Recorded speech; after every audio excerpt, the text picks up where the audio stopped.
Alright, removing a good DelSol front reinforcement crash bar.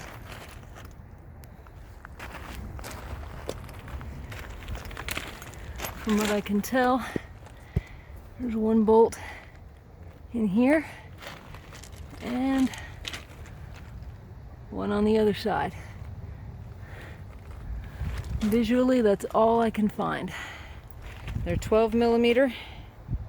I'm going to go ahead and use the lovely breaker bar that just decided to fall apart in this setup.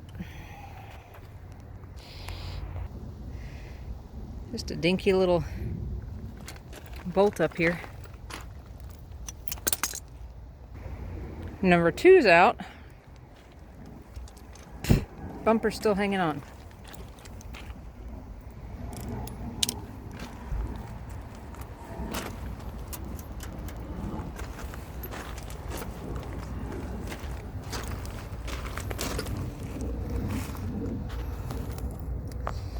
You see that back behind right here?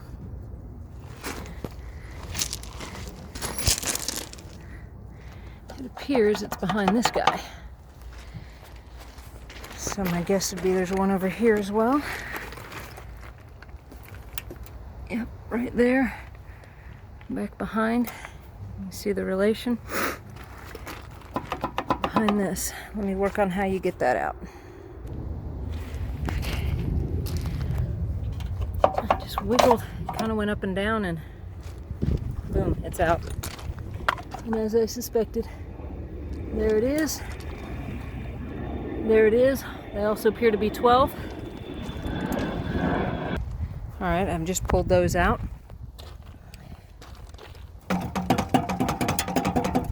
This appears right here.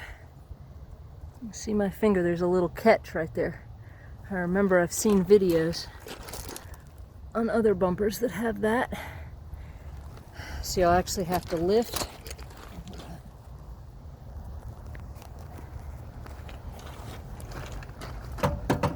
And lift up.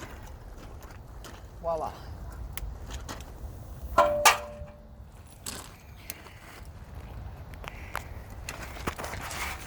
You can see the little hanger right there.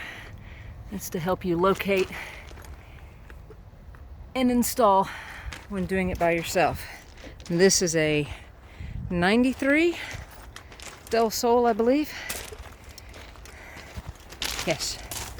That's how it is on a 93 DelSol. Right, I figured out how these work. There's a little tab right here that push in. You couldn't see them because of the headlights. Let's see, there you can see it on there and on the other side. So when I went to put it back in, you just kind of push with your finger and they slide in, and then they guide themselves into the hole. Hopefully that's on film. You can see it there as she popped in right there.